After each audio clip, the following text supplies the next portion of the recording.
Hello everyone, it's another weekend guys and another chance to spread the word of God, no? So I hope everything is well, no? To all of you guys who's listening. So our topic for today is about the parable of the unforgiving servant, no? It's still in our main topic guys in Matthew, no? So this is written in Matthew 18 verse 21 to 35, or we can also call this topic the debt we could not pay, no? So if you're ready guys, get your coffee or tea or whatever you like, no? And of course, your Bible. Let's begin. In Matthew 18, verse 21 to 35, chapter 21, it is said, Then came Peter unto him and said, Lord, how often shall my brother sin against me, and I forgive him till 7 times? So siya sabi ni Peter, no? Lord, kailan ko na kadalas patawarin yung brothers, no? Yung brethren? Till 70 times. So in ancient time, they usually forgive until 3 times, no? So when Peter talk about 7 times, so it feels like he's being generous na, no? Kasi usually 3 times lang. But in verse 22, Jesus said unto him, I say not unto thee until 7 times, but until 70 times 7. So, naso ni si Peter, no, about it. Kasi 70 times 7 is beyond tradition, no? So, yung sumunod naman ay nagkwento ng parable si Jesus, no, sa verse 23. He said, Therefore is the kingdom of heaven likened unto a certain king, which would take account of his servant. So, kinumpara ni Jesus Christ, no, yung kaharian ng Diyos into a certain ruler daw, no, or king, na ino-audit yung servant, no, buong servant niya, no, buong kaharian niya, no, yung mga official. And when he had begun to reckon, one was brought unto him which owed him 10,000 talents. So, nung natapos yung audit, may nadala, no, na isa na may kulang, who owed the kingdom, no, who owed the king 10,000 talents. So, I don't know, this is gold or silver. Just to have a glimpse of this amount, guys. Sa silver, ang 1 talent of silver is equivalent to 6,000 days of labor. So this is about 6,000 dinari, no, or dinar sa panahon natin ngayon, no, sa Middle East ginagamit pa rin.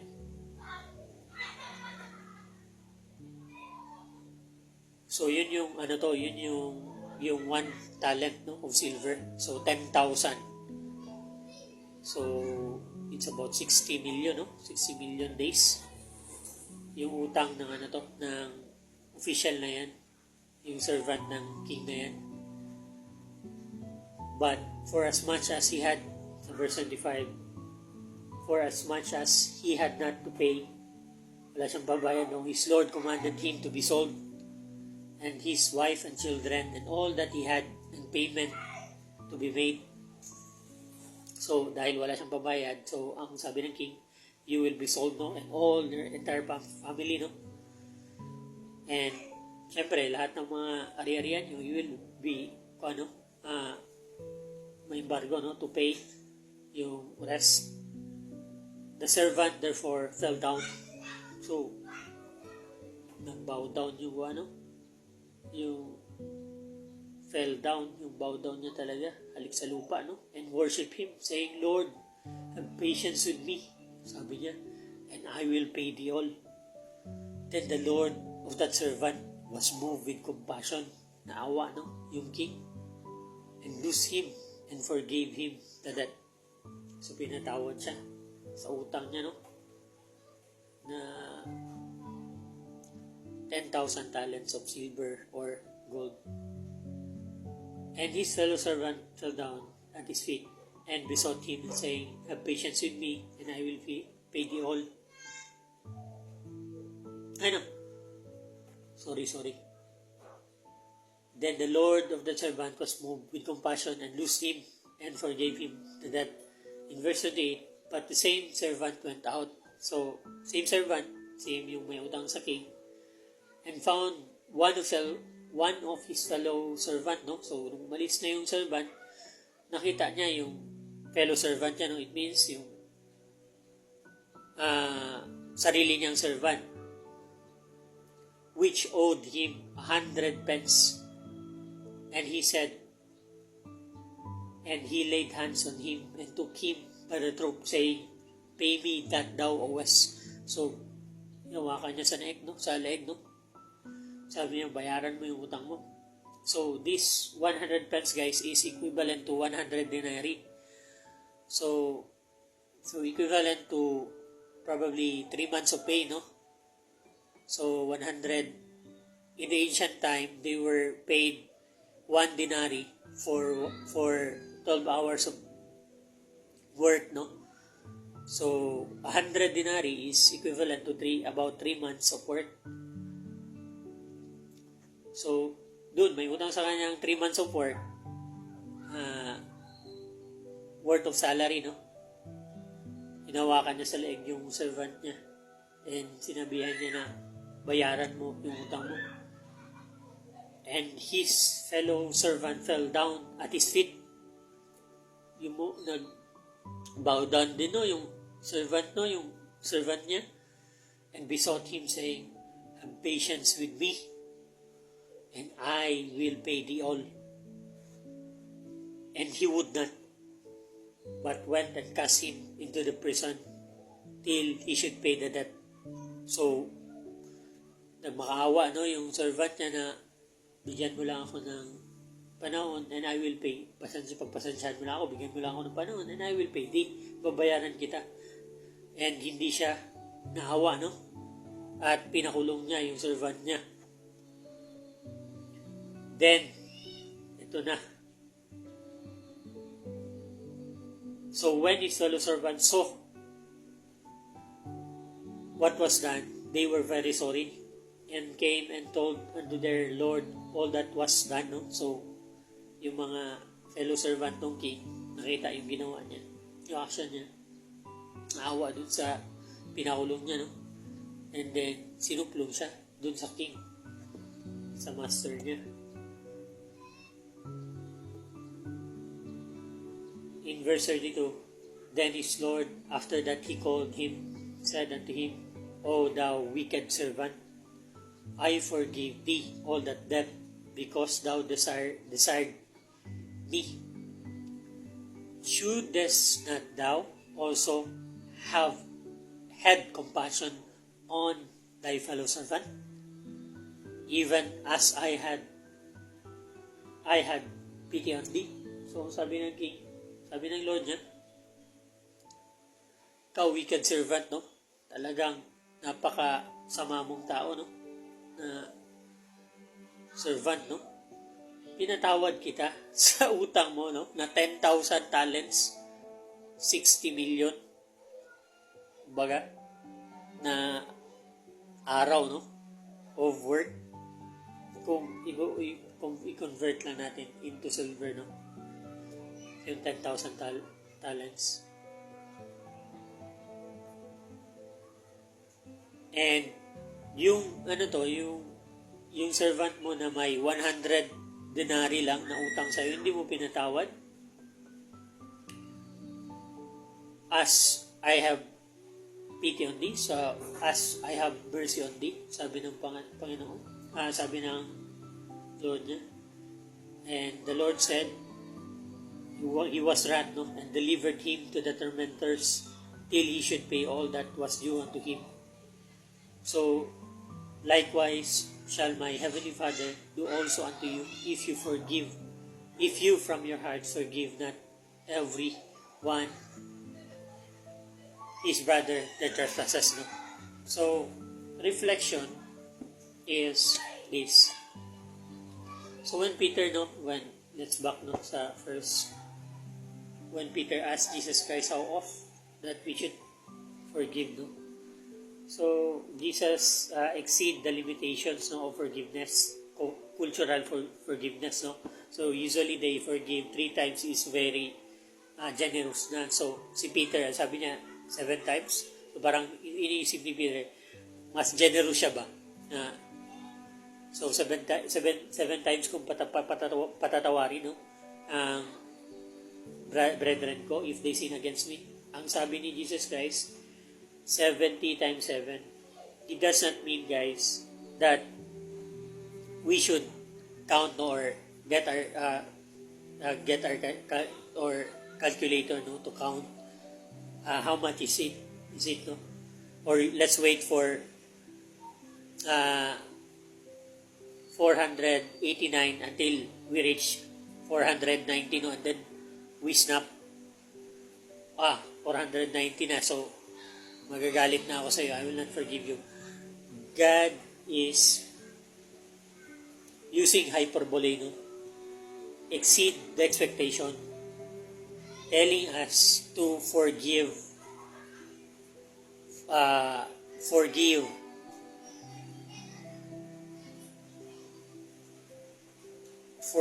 anything that any person that was offended you, no, as Christ Jesus also forgive us according to our sins. So yung similarity naman natin dun sa parable na binitiwan ni Jesus Christ is it's because we are that servant, guys, yung second servant to the king, no? When we have transgressed our King, no, Jesus Christ, our God, we have not just 10,000 talents, no? So, probably million. Kasi we sinned every day, and then we sinned, no, every day, no, through our thoughts, through our actions, through our mouth, through our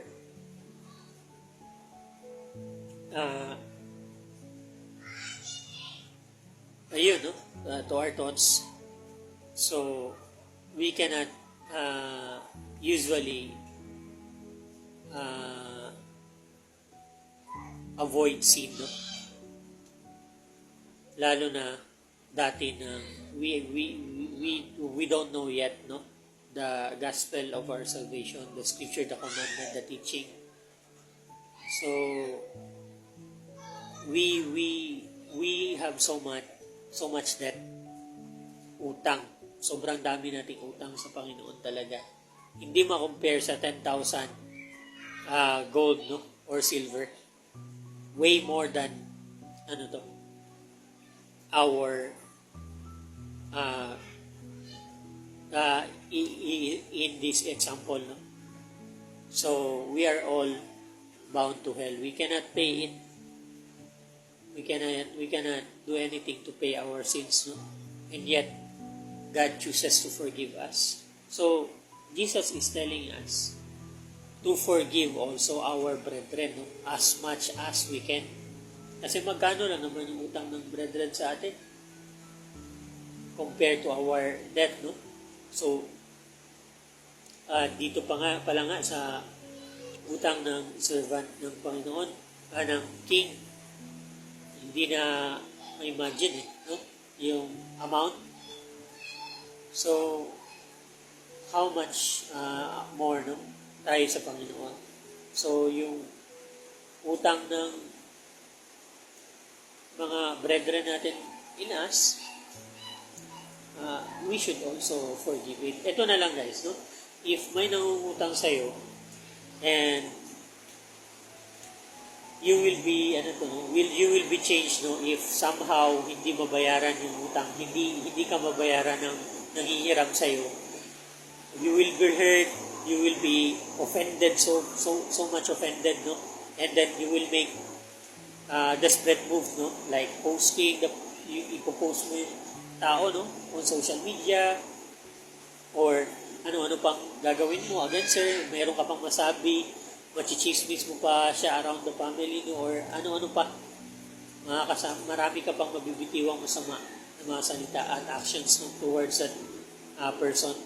So, knowing this knowledge, guys, kung ganun, huwag ka na lang magpautang. Kung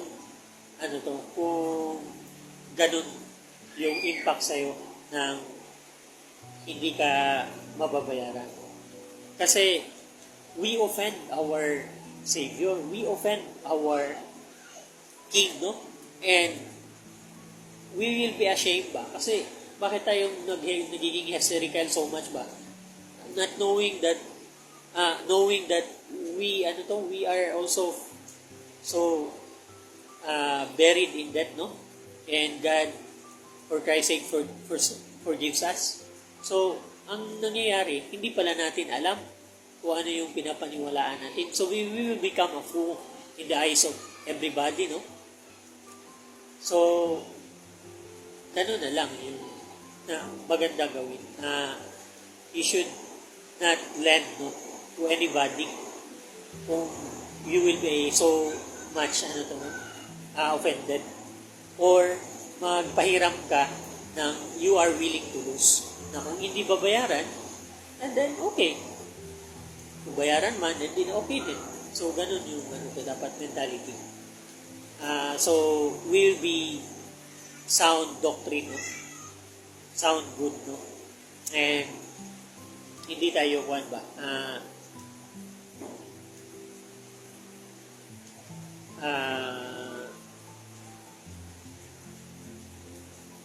weary, when it turns to our to our faith.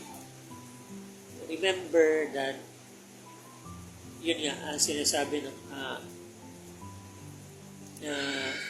we receive so much grace, so much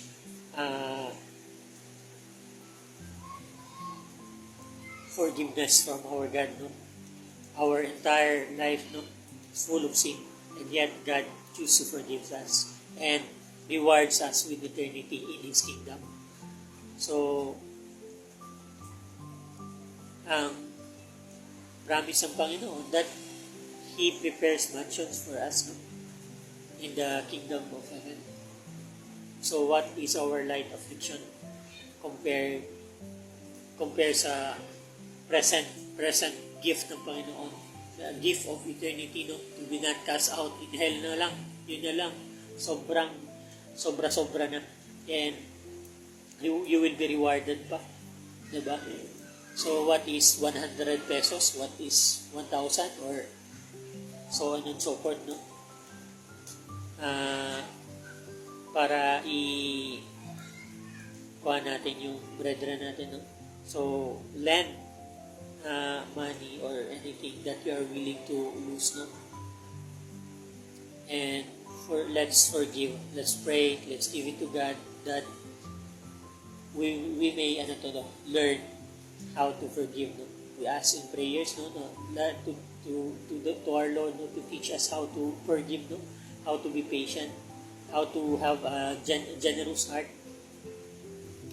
how to love more, each and every day, for God showcases love towards us, So yun we grow in faith, we grow in love and forgiveness and mercy, So in Matthew 6:14-15 it is said, "For if you forgive men their trespasses, your heavenly Father will also forgive you. But if you forgive not men their trespasses, neither will your Father forgive your trespasses."